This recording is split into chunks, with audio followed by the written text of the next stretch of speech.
Hey, folks, this is Lonzo, the Godfather of West Coast hip hop, and my main man, 3,000 miles Dr. away, on the Dre. phone. What's up with you, Dre? Brother, it's 50 years, 50 tears, 50 smiles, 50 Shit. There we go with that styles singing shit. of hip hop. All right, folks, there you go. He said it all. You know, I was talking this morning. I was on the Dominique the Prima show this morning, and they were talking about the 50th anniversary of hip hop. And I would say, you know something? It may not have been hip hop directly, but it definitely was hip hop adjacent, hip hop influence, and that was locking. You know, and I've seen videos of brothers in suits singing, and then another brother come in and start rapping, and they do their thing. But you know, I think that was just another form of music at that time, just like scatting. And it was rapping, but it was more of a scat situation. But when I think about Don Campbell and the Lockers, that was the first time that we broke away from the traditional ways of dancing and partying for us. You know, they had the hat, they had the big old apple caps, they had the knickerbocker pants, all that shit. You know, and it was Fred Rerun Berry, and it became a competition. You know, up until then, folks may have did how much of a competition is doing the funky chicken or the jerk or whatever the dance may be. So now I'm seeing the originality of the Lockers, and I'm going, that. And was Shabba doing that? The original Lockers? He wasn't the original Lockers, but he did join at some point in time. Yes, he was. Okay, he became a part of it. Right. I would say towards the later 70s. Right. He became very popular. He was one of the guys in the movie, and he did Breaking too. Right. He also was on Soul Train. Yeah, right. I remember that group. I don't remember Don Campbell doing movies though. I think he might have been. No. Meaning I said in Soul Train. No, I don't know. Don Campbell did it. I'm trying to figure if Don Campbell did it. Don Campbell did movies or not. Mm-hmm. I can't recall him being in the movie. If somebody knows different, let me know. And drop it in the chat room. Did Don Campbell do any movies? He may have. I know he did. He left Soul Train because they wasn't paying, and he went over. Say it again. He left Soul Train because he wasn't paying. He said, "Chicken ain't this two piece meal ain't enough to pay no bills with." So he went over to American Bandstand, and the other show that Dick Clark started. I don't know what it was. It was something. It was something with soul. It wasn't soul. It was something else. Yeah, it was something. Soul Beat, something like that. Something like that. And I always get it confused because it lasted about a blip, and Soul Train was really had a lot of the energy, but American Bandstand was again the Don Dada of it all. I got to give Dick Clark the credit because Dick Clark recognized rap music. He recognized the swing, and he recognized it through the dance, through the music, and through the. If you see the documentary, you'd have a different attitude. Which documentary? The documentary that Don Cornelius made. I can't judge by Don Cornelius. Don Cornelius cursed me out.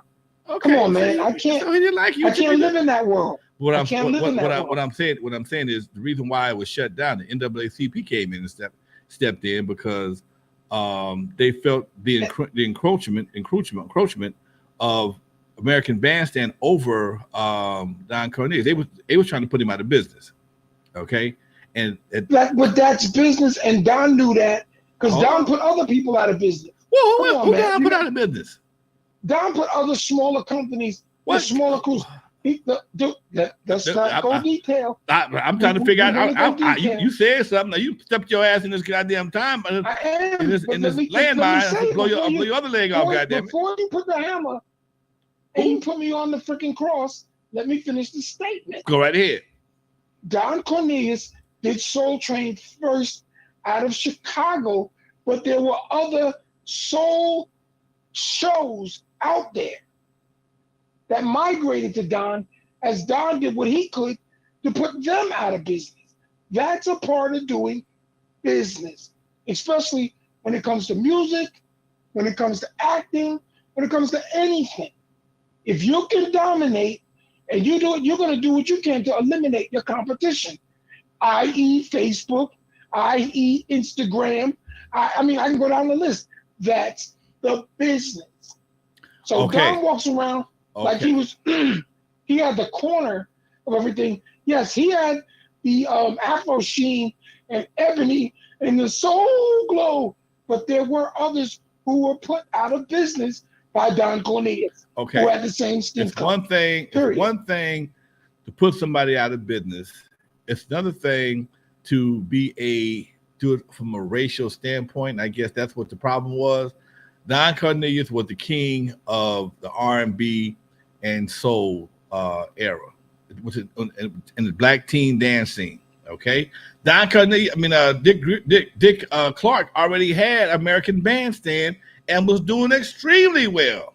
There was no need for him to come after Don Cornelius, but he did. And when he did, Dude, okay, you talk. God damn it! I didn't say shit when you was talking. Can I please finish my statement? Go ahead.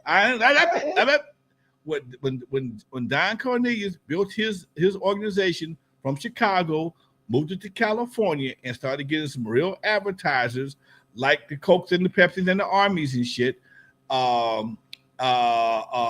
Dick Clark went after his same advertisers and stole a few of them, and that's when the NAACP and other organizations went after Dick Clark and backed him off of Don Cornelius. That's when the NAACP and black folks had more power. They understood what was happening because at some point in time, all he was going, 9 times out of 10, they take it, they build it up, and they kill it, and now you don't have nothing else. Now, feel free to speak. Thank you. So again, let me express very clearly. Yes, Don Cornelius did do that from Chicago for a very long time. Dick Clark already had the Cokes, Pepsis, and everything. He didn't have to go to Don Cornelius to take that. Don Cornelius's major sponsors and advertisers were Afro Sheen.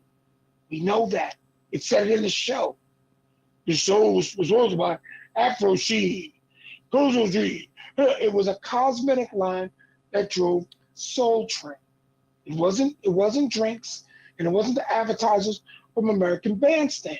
So let's examine it for what it is. I just did a show Tuesday about this. Dick Clark and Don Cornelius were nothing compared to, get it? Ed Sullivan. That was the dominant variety show guy. And nobody ever danced on Ed Sullivan but the Jackson 5. Nobody danced on it. That was the number one. Dude, that's not true.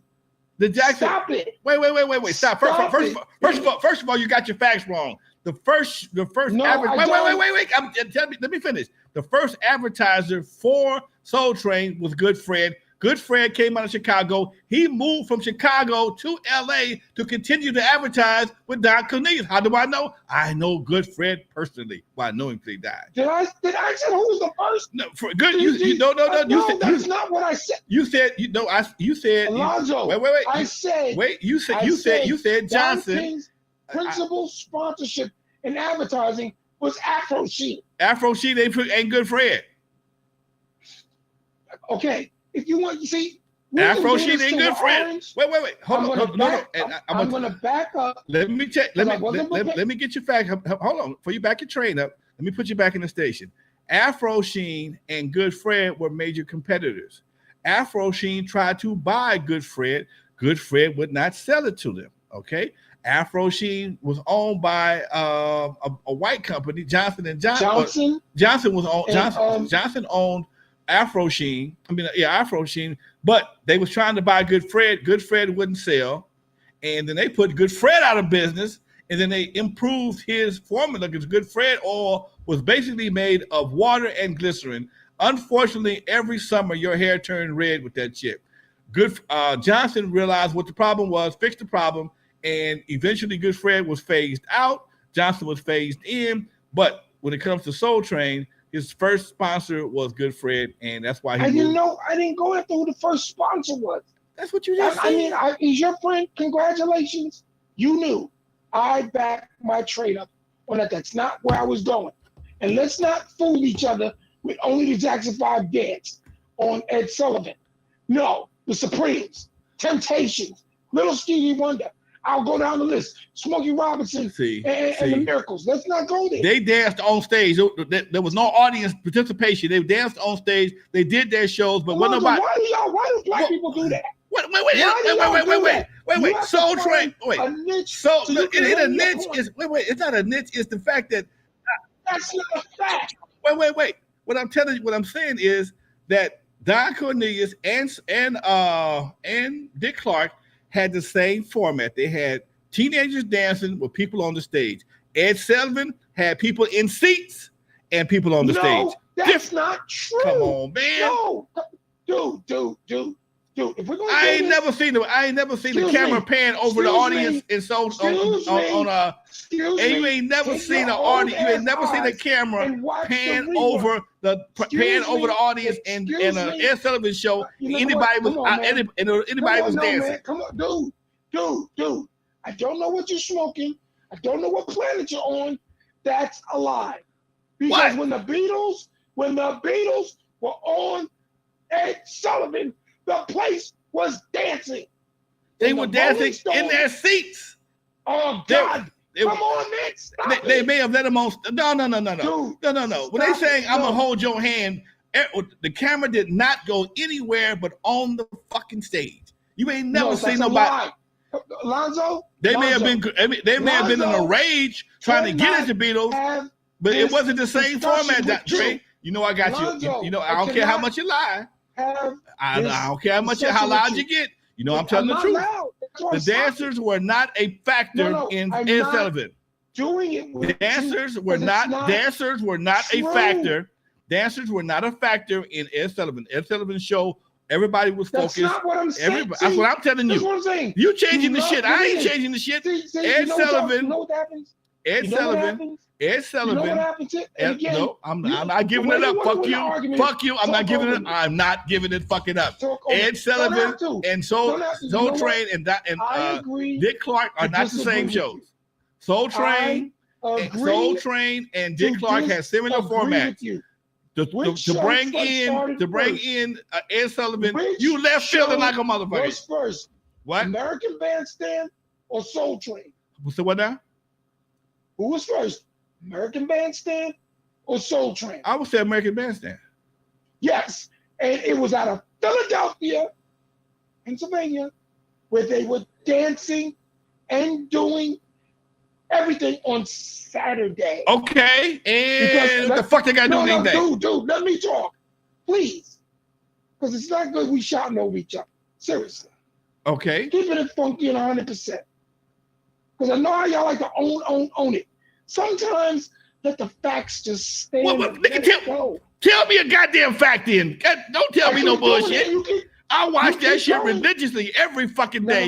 You can't. Ain't much you gonna tell me about Soul Train, American Bandstand, and motherfucking Ed Sullivan. So guess what? I'm gonna listen. I'm listening to this misinformation. I'm gonna correct your ass when you get through. Go ahead. It is ended because there is no way I can actually convince you through dialogue about my experience with all three. It's not going to happen. It's just not going to happen. Just like me trying to convince anybody, oh, Yogi Rogers. No, it was not. I always go through the history of where they evolved from. Everything has an evolutionary period. Black people were dancing on American Bandstand. Spanish people were dancing on American Bandstand. Richie Havens, not Richie Havens, who sung La Bamba. I can't think of his name real quick. Okay. So what the fuck is that guy? Wait. Stop. No, stop. You ain't never got you keep on rambling. I ain't said shit. I'm not rambling.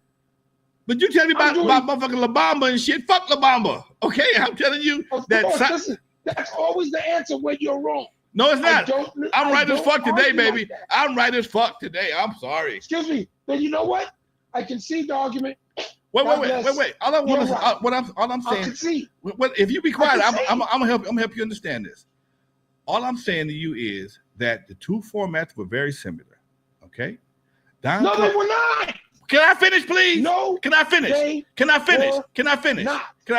You're telling me that American Bandstand and fucking Soul Train were not similar? They had people on stage performing and people in the audience dancing. And the camera focused on the audience. The camera would pan back and show the people dancing and the people performing. Ed Sullivan didn't do that shit. Ed Sullivan focused on the people on the stage. They focused on the people on the stage. Don Cornelius in his biography. Wait. Can I finish? Okay, if you don't want to understand it, I'm gonna tell the people in the audience. Don Cornelius. Can I finish? Well, concede the silence, please. Don Cornelius saw the void that had been created by American Bandstand because there wasn't a lot of black acts. They was given only the top of the top black acts on American Bandstand. They still wasn't treating them right, but they was also dancing to primarily white audiences, and that's what Don Cornelius filled that gap in. He gave the kids the freedom. He gave them he let them wear their own clothes. Let them do them dances.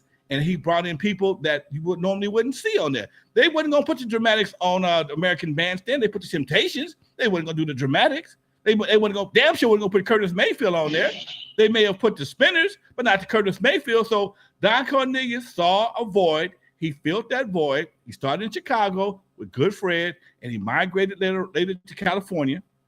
Good Fred followed him right down here. And as Don Cornelius started getting bigger and bigger acts, it became a problem for what you call them, because now they competing for the same acts, and that's when he went after him. But by that time, Don was so big, the NAACP, everybody else with initials stood behind him and went after ABC and made him back off the fucking Soul Show. That's what the fuck happened, and that's the honest to God truth. So help me God. And that's supposed to be because you say, "Oh, so help me God." That's the truth. Got you. I can see you win. Give me the Bible.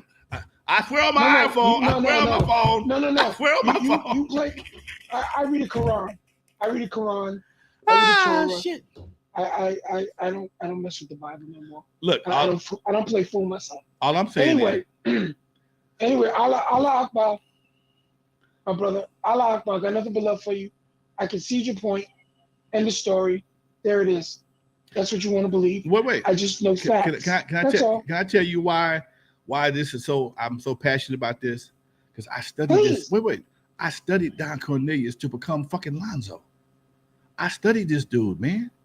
I watched this motherfucker. Don Cornelius was not just a show host. He was a radio DJ. He was a boxer for a minute. He did concerts. Him and Lonnie Simmons, one of my other heroes, they did shows at the Total Experience nightclub here in Los Angeles. So Don Cornelius and Dick Griffey, they were all connected together.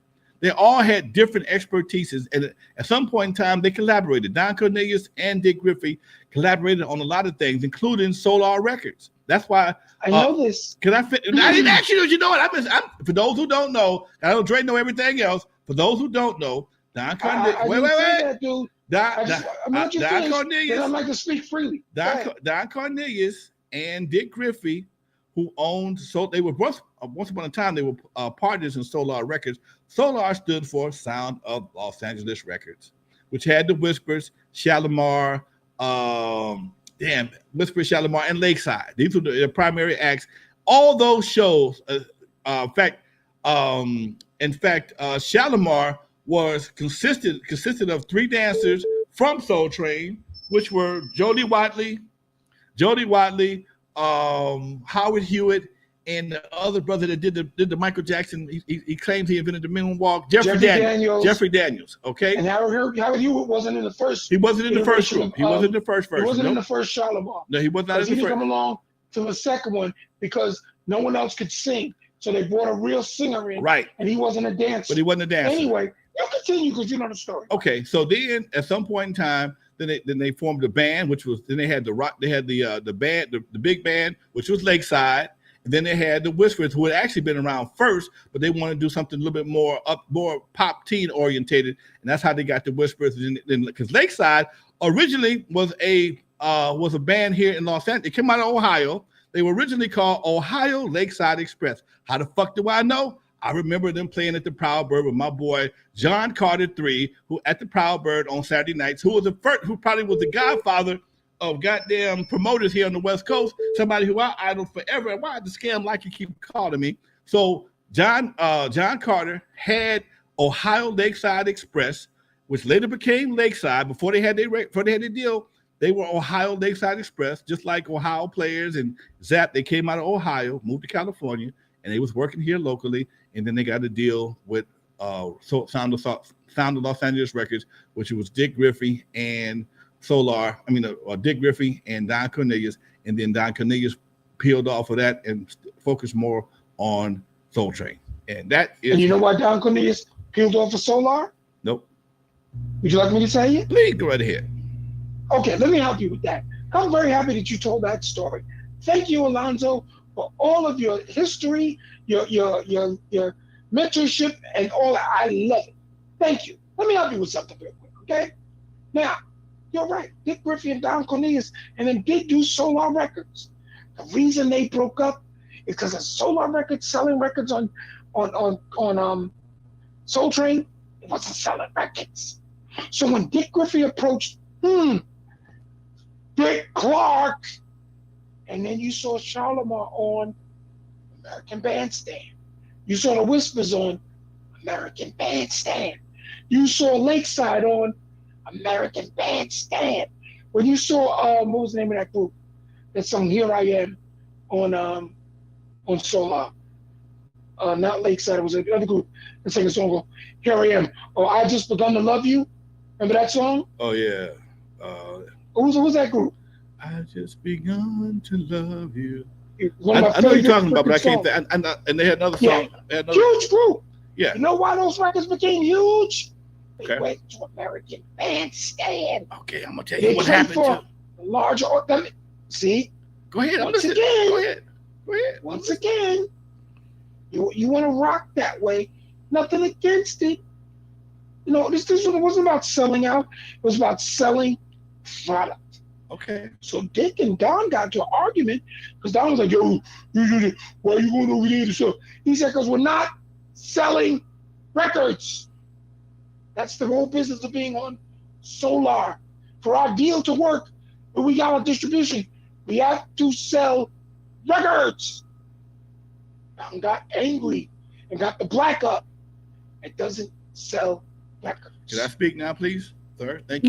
No. Goddamn. No. Legends. How come I let you do your history lesson? Because I need to interject something on that. Because it wasn't just about selling records. At that time, what you're saying is true. I'm giving you that. But wait, can I finish? There were virtually two different record worlds. There was the black music and there was the white music.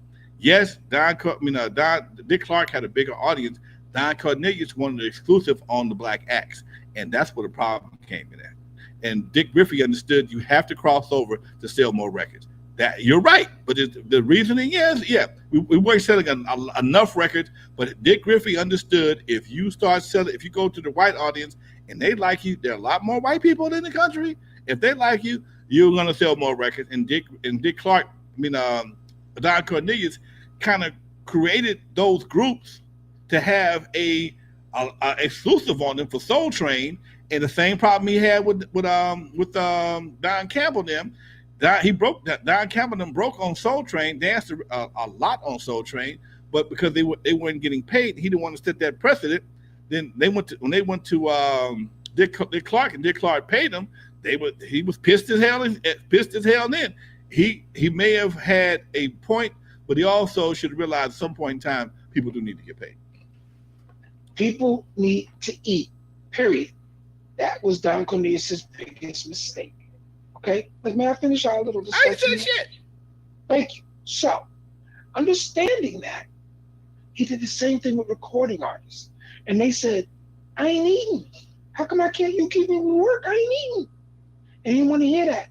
"I put you all over the place. I put you on tour. Well, you ain't paying me." So when they went, let's go over here and get some money, Don became very agitated. See, he couldn't pull that shit with James Brown. He couldn't pull that shit with Barry White. He couldn't pull that shit with other artists because Curtis Mayfield played on American Bandstand. He did. Why? Because he had the soundtrack to Superfly. So he played on American Bandstand. Nobody. What you're making an invalid point because he didn't make Curtis Blow. He didn't make James Brown. He was glad to have those groups on his act. He made Shalimar. He made the Whispers. I'm not see. What else? You're making an irrelevant point, my man. I don't. Your point is irrelevant. I'm done with this conversation. Your point is irrelevant. It's irrelevant. That's called a false. James Brown. Isn't irrelevant. James Brown blessed at that point in time. Anytime you got James Brown on the stage, it was a fucking blessing. I love you. Cannot have this conversation. Barry Gordy. Lonzo, I mean, not Barry Gordy. Barry White was like, "Fuck, I am not coming on Soul Train with no damn track. I ain't doing no track. I'm bringing my whole orchestra." Don Cornelius was shitting bricks. Okay, when he brought Barry White said, "I'm bringing my whole orchestra." Bro. James Brown said, "I don't do tracks. I'm my band playing behind me."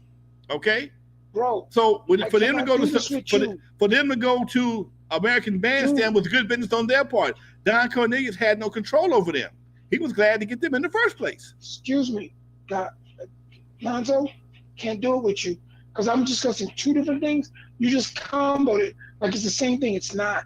It is. You're making it one. The two points are not relevant. No, because you just said Curtis Mayfield did not play on American Bandstand. No, I didn't say that. And he did.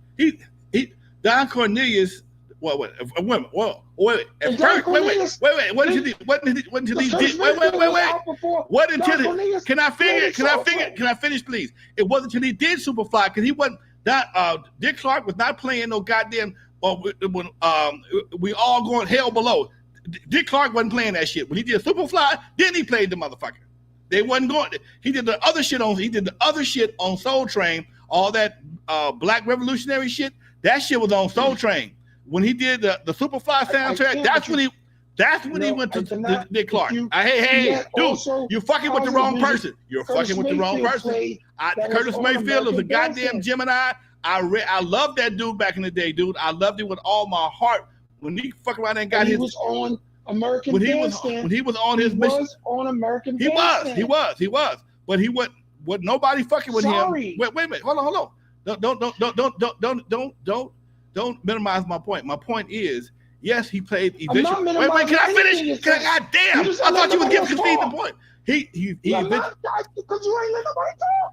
I'm talking right now. Every time I say something, you ain't never shut the fuck up. God damn. Got questions in the chat. You got questions in the chat. Hold on, Chad. I'm gonna cuss this motherfucker out right quick.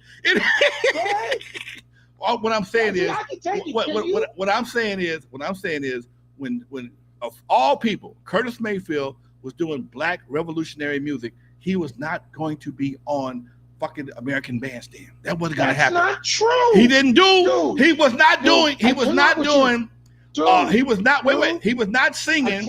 Wait. Can I finish? He was not singing songs like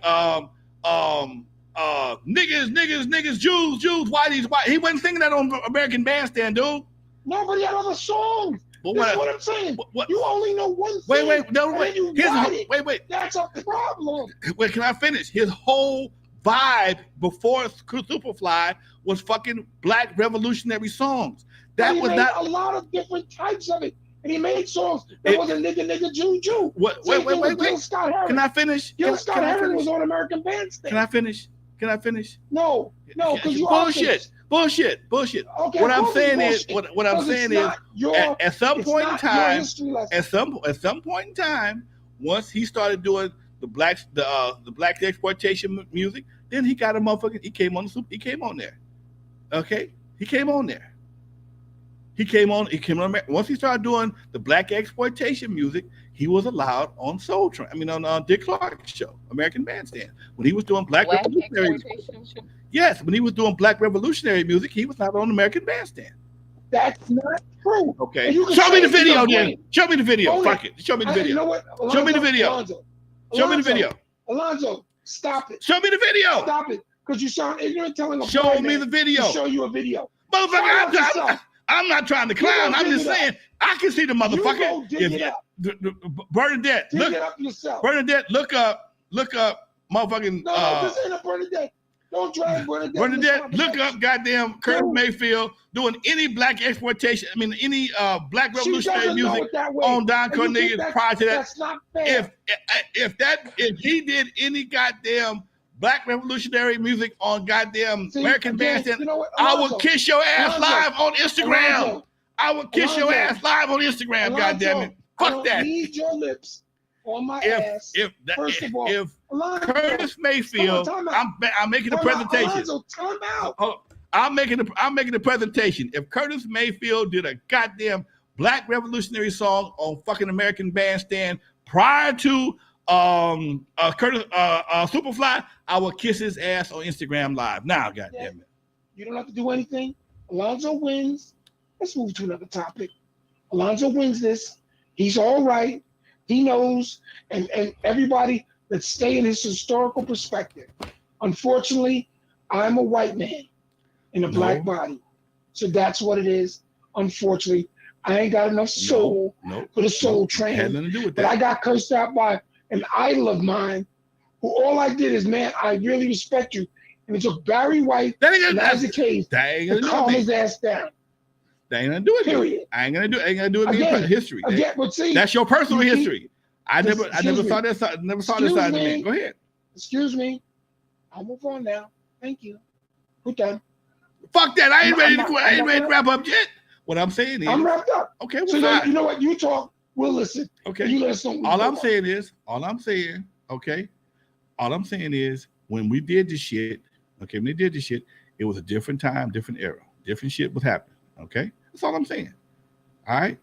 When it comes to Curtis Mayfield, Don Cornelius, and American Bandstand, I watched this shit religiously as a kid. I even went back and watched the show later on. I watched the fucking documentary on this shit. So it's just that's some shit that you watch one side. That's the crazy part. Well, you watch one side, and that's the absolute truth. Well, I remember reading the Jet article how Don Cornelius went after fucking Don Cornelius and the NAACP went after American Bandstand. I remember that. I do not care. I remember. Okay. All right. Next subject. Now he don't care about it. He don't care about the word. Okay. Because you know what? No. Because what you saying is right. I don't care about one-sided history. There's more sides of history with her story. Okay? That's the way I see things. First of all, are you considering black revolution? Yeah, of course. Okay.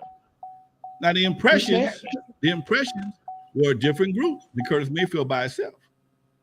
Curtis Mayfield and the Impression, and Curtis Mayfield dropped the Impression. When they were a group, it's like the same thing as Dennis Edwards. Well, the Temptations versus Dennis Edwards. Okay, let's not get it confused. When you're with a group, you're doing one thing. When you go solo, you go after your own thing. So I'm talking about Curtis Mayfield as a artist by himself. I think you know what? Sometimes I think it's like you love making shit up. No, I'm just telling you. It's beautiful.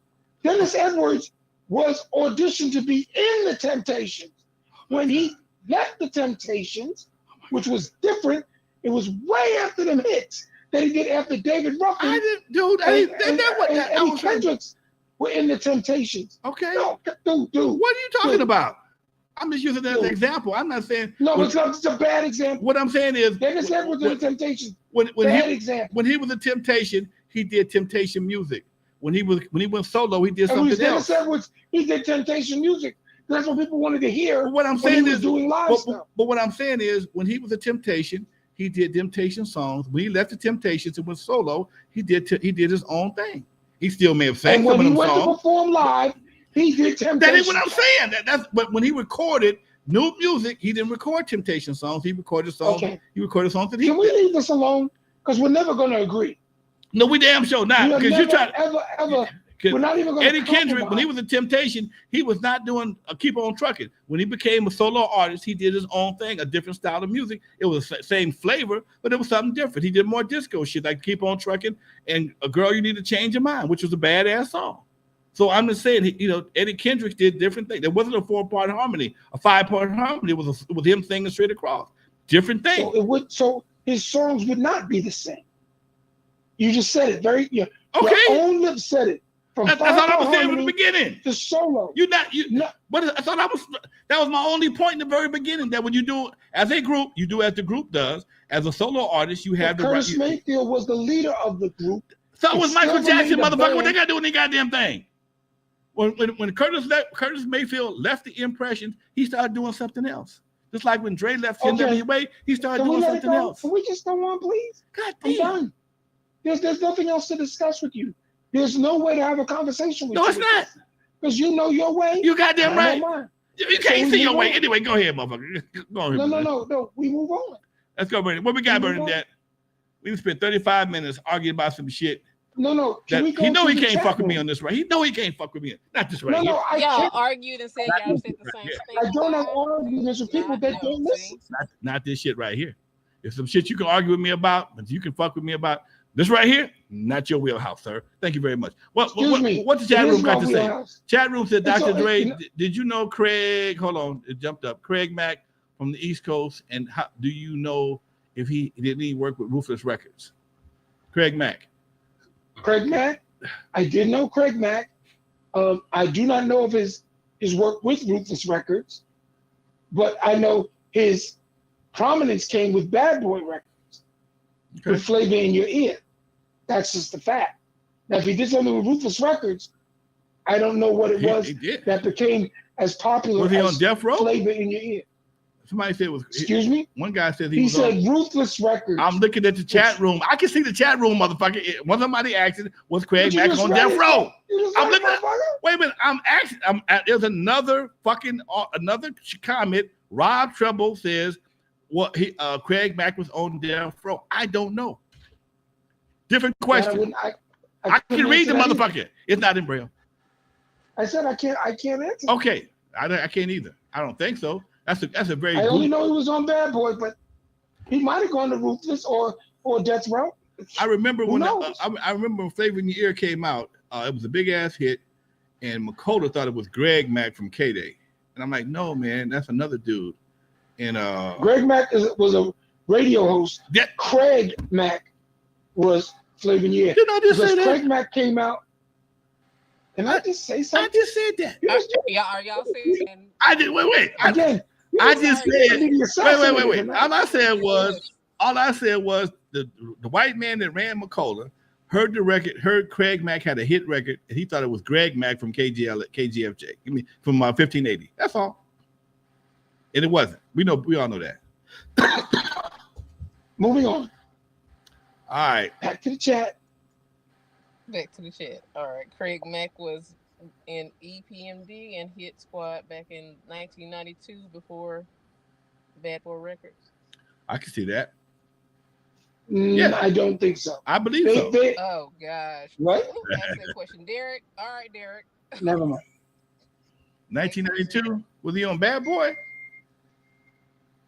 Because Ruthless came in. Death Row was formed in like 92, wasn't it? He was K Solo's brother. Death Row was. I can't check it on my phone. I thought Death Row was formed in 92. Or 89. Let me see. Death Row.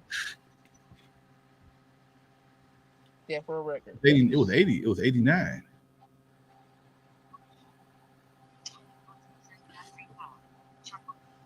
Come on, Bernadette. Death Row Records. I'm going. Let's see. I know chat. You probably got my back. Back me up, chat. I need Death Row Records was established when? Easy Steve said 1992. I got my usual suspects. What's up with you, Marlon? Happy birthday to you, Doc. Started all this. Thank you, Steve. My boy Marlon in the house. Happy birthday to you, Doc. He said 91. Okay, it was close. Bad Boy is from 93. Okay. Who else we got in the house today, folks? We got Derek Mallory in the house. We got Vista Light, 1972, Easy Steve. You know, that reminds me of Gary's Garage. Back in the day, when I used to watch Hobo Kelly as a kid.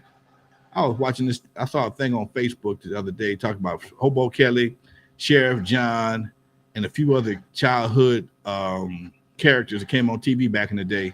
And I remember Hobo Kelly put them glasses on, them big ass glasses, and she would see little Johnny in Burbank and Susie in Sunnyvale, and I Are you see, talking about a kids show now? I know y'all could and probably argue see about that so and too. so, and our leader, and so and so over here. Bitch ain't never seen Compton. Ain't In the never seen. mirror? In And the you know, mirror? she had these big old glasses, and they would spin around, and she would say, it was a birthday it was a birthday wishes. I see little Johnny in Pacoima. I see Susie in Pomona. I see so and so in Glendale. I see little so and so in Burbank. She ain't never seen nobody in Compton. That's all I'm We saying. had somebody that had a mirror that was do the same thing. She wasn't thinking about us either. Yeah, Chef John put another candle on my birthday cake, something like that. And when you do a wish I'll make, put another candle on my birthday cake. I'm another year old today. Why do I remember that shit? That shit was fucking 50 fucking years ago. They do that on purpose to get the kids captivated. That's how you They do that. that's how ingrained that shit was in my life. I remember that Yeah, shit. that's like Schoolhouse Rock. That was from two programs.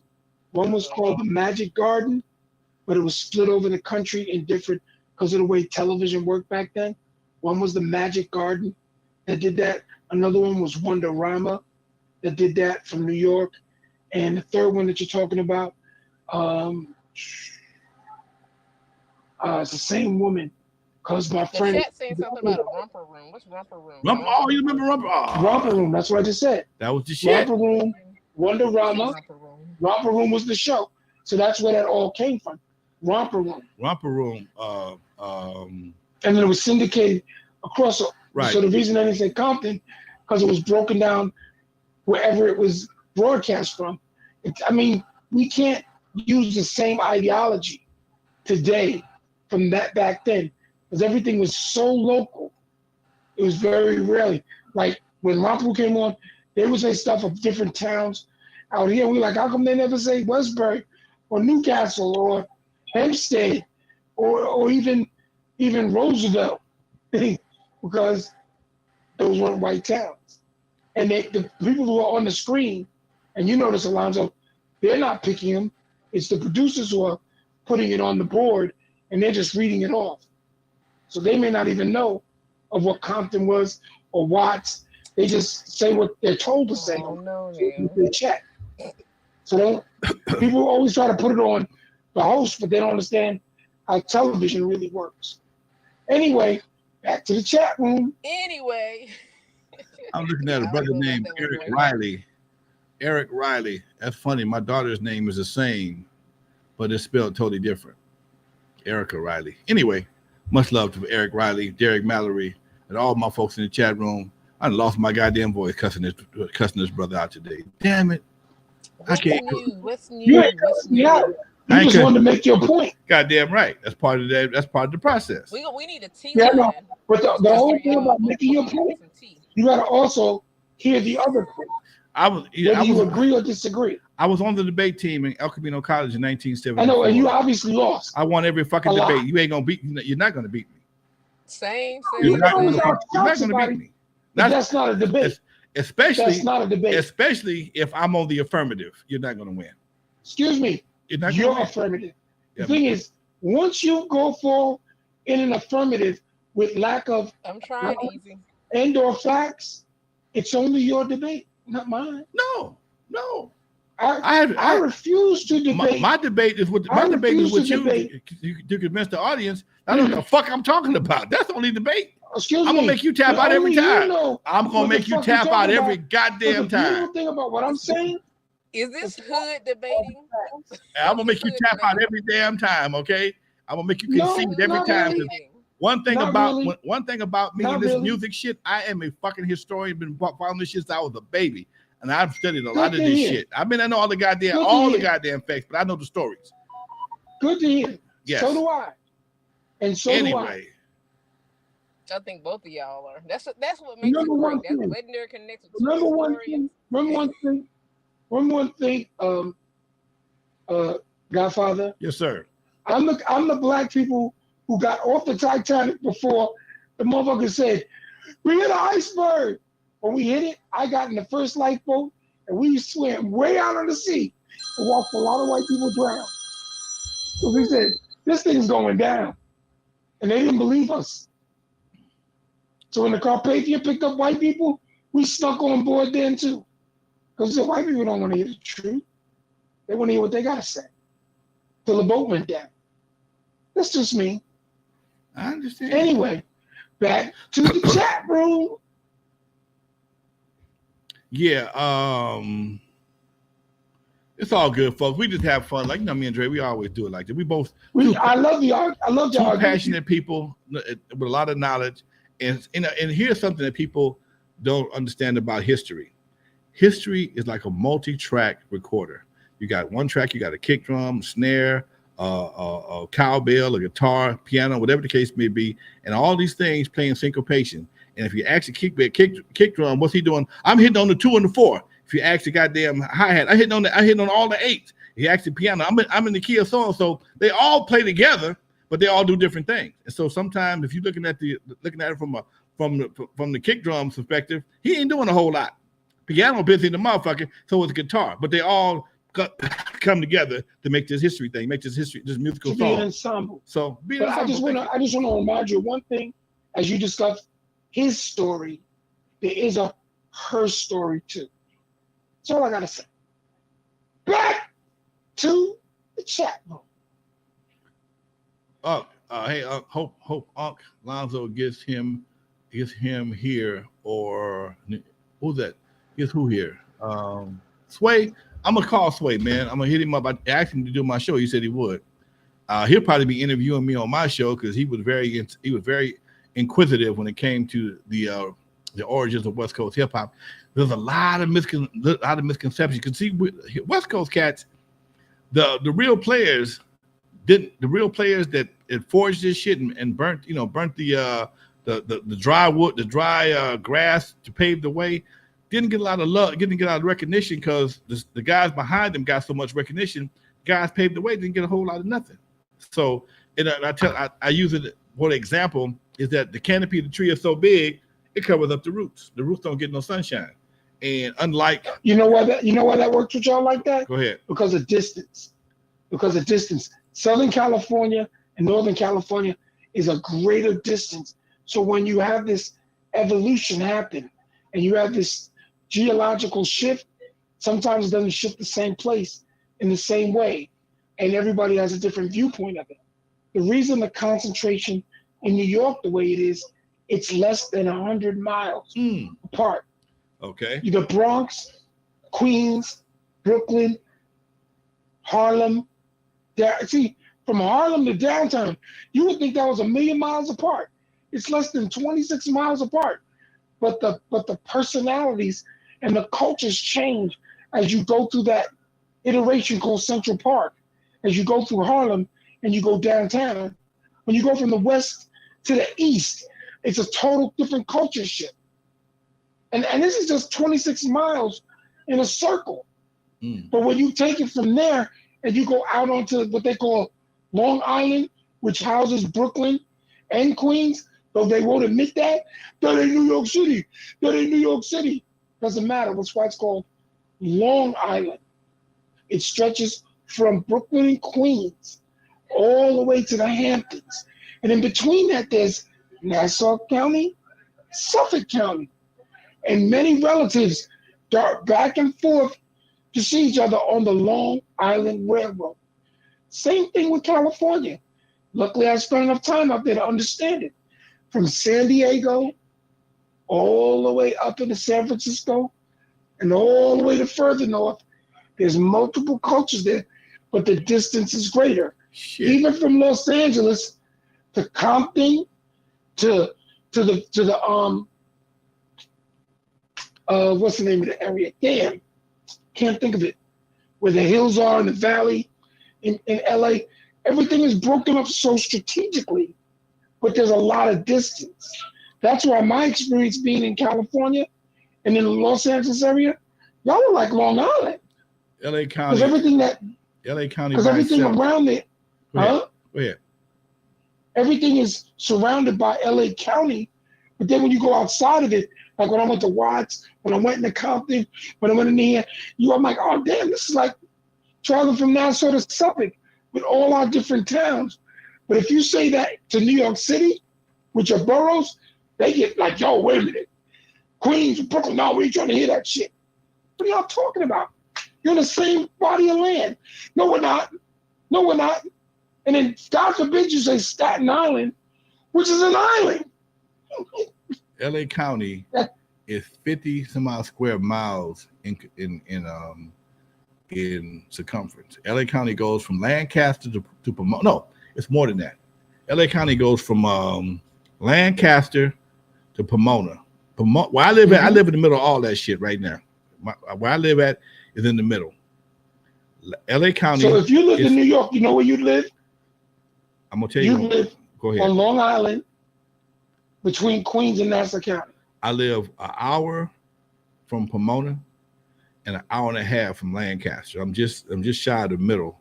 But to get to between here and there, you got about 20 different terrains, which means mountains, forests. To get to land, I can go to Lancaster and go through a fucking forest. I can go to Pomona and go through mountains and shit. And it's just in what Pomona that's San Bernardino. Pomona is the last city in LA County. Then you get to San Bernardino County. And when you get to San Bernardino County, you can get lost till you get to Vegas. Simple as that. San Bernardino County runs all the way to Vegas. Riverside County. One of them motherfuckers. Anyway, this is a big motherfucker. Okay, it's a big ass joint. But your geo is all based on one piece of landmass, which is called California, one state. In New York, what I just described to you are two islands, and the only place that's really attached to the state of New York is the Bronx. Everything else is on an island. It's all spread out, but it's closer than what you just said. You said you got an hour and a half here. In New York, it's with no traffic. Let's use the word no traffic. It would be 25 minutes tops in any direction, and you could be in any borough. For me to be in Queensboro, it would take me 15 minutes. Miss B said. For me to go to the Bronx, 20 minutes. Miss B said. For me to go to Brooklyn, 25 minutes. Miss B said her iPad crashed. You got to go see the sugar daddy, baby. You got to go get that 5, whatever it is. She got the eye crashing. She said her iPhone crashed. Okay. Dope. No worries. Ted AK. Oh, okay. Anyway, folks, we are live here with the two legends. We've been arguing like a motherfucker today. We haven't been arguing. We've had a heated discussion about various origins of history, musical history. And although it sounds like we can't stand each other, we really love each other. But that's just how people. That's the only reason why we do it. That's how people. He can get away with that shit, and so can I, because we know we ain't gonna do shit. I'm gonna see him. I'm gonna give his ass a big old hug, kick him in his ass. Yeah, okay, so I see him. He gonna kick me in my ass as soon as he see me. So it's all good. And that's what you do when you grown ass men. I remember I got a cousin. Me and my cousin would get into heated debates and arguments sometimes. And one day we was riding down the street arguing, minding our own business, arguing like a motherfucker. We arguing so hard we didn't see the police pull up on us. And the cops, whoa, y'all gonna be all right? Shit, okay. Somebody gotta go to jail. And we started laughing, and the cops started laughing. I said, no, man, we do this all the fucking time. And that's how ain't nobody gonna get shot, ain't no fight gonna break out. I'm gonna call them a fucked up name or two. We're gonna play. That's what we do. But it's gonna be respectful. And this what happens when you become a grown ass man. You can tell somebody kiss your ass, and it don't go to it don't mean kiss. All it means is kiss my ass back, and it goes to it don't go nowhere. It don't mean shit because as you can tell right now, we don't give a fuck about that shit. It's over with. And that's what I would love to see youngsters in the street understand. Some of the shit you say, it ain't that goddamn serious, man. But it's also the fact, in order to learn how to respect someone, it's not the disrespect you receive. It's sometimes you got to be able to say, I disagree. And you don't have to agree and let it be there and let it settle. But look, I want to push to something real quick because it's real important. It's about this young woman and her kids down in Florida where this woman shot and killed her. And they arrested her, and she just got bonded out on a manslaughter charge, which really should be upgraded to second-degree murder. I don't know if you heard this story. Do I have it? basically her kids were playing in a park, not a park, but in a like in a field where the kids play near this woman's house, and this woman always has issues with these kids. So her kid was out there playing, and she got mad and threw his iPad or whatever pad he had, and he picked it up. No, she threw one of the kids' iPads out there and broke it. And the parent picked up the iPad and went to them and was like, yo, why would you do that? The kids were playing, and when she went to the door to ring the bell, because she's had incidents with this person prior, very disruptive discussions, the woman shot and killed the woman cold blood while she was holding a 9-year-old's hand. And the neighbor's like, yo, what did you do? And they ran out there doing the best they could to save the woman.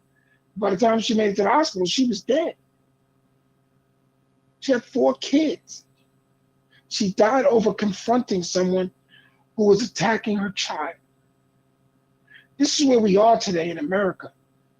This is a very big problem. And even the sheriff said, that ain't got nothing to do with staying your ground. You created an incident. The parent came to confront you why you did that, and you shot her dead? Through the door. According to my man 111, shot her through the door. Yeah. This is the cowardly behavior now that we get from folks who are afraid of being extinct. This is why this has happened. Let's keep it 110%. Caucasians, colonizers, white folks will be minorities in less than 20 years in America, and they don't know what to do. So they use a gun thinking they're going to take us out and exterminate people of color who are here, people of color who are coming here, people of multiple cultures who are here. And we're just letting it happen. This is why I urge people to get involved in the political process. Now I got a question. Because this is what's going on. This is what's going on for real. How is getting involved in the political process going to stop that lady from shooting her through the damn door? May I? Go ahead. Without interruption, thank you. You change the stand your ground laws. You change the legislation that is telling people you can't read a book. You change the legislation that tells you because of your sexual orientation, you don't have the same rights as I have. You change the legislators and the legislation that tells women they don't have control over their bodies. That's why you get involved in the political process. No, it's not going to stop this woman, but it may stop the next one. It may stop the next one after that. But if we sit back and we do nothing, then you cannot complain. That's the problem. We have to stand up through our democratic process that deals in the political process to change our societal norms. It's just the way it is. All right. Or we will become an autocracy. And look at what happened to good old President 45 yesterday, indicted on 37 counts because he felt, hey, I can declassify the document in my brain because I'm president. But all the evidence they gathered on him, and he's still yelling, I'm innocent. I'm innocent. You're supposed to. Hey, folks. And his detractors ring out and say, it's a witch hunt. It's a witch hunt. Oh. See, when the state comes after you or the local people, you can run that. But when the DOJ and the FBI come after you from a full investigation position, you better be talking about how much time am I going to get? All right. How can we work this out? All right, folks. Time to roll out. Dre has made his speech for the day. Dre, tell him goodbye. Ladies and gentlemen, assalamu alaikum. Ladies and gentlemen, Lonzo has left the building. See y'all next week, folks. Thanks for tapping in. Thank y'all for watching. Have a good week. Go Heat. Oh my God. Anyway, folks, go Denver. Peace, y'all. See y'all next week. Peace.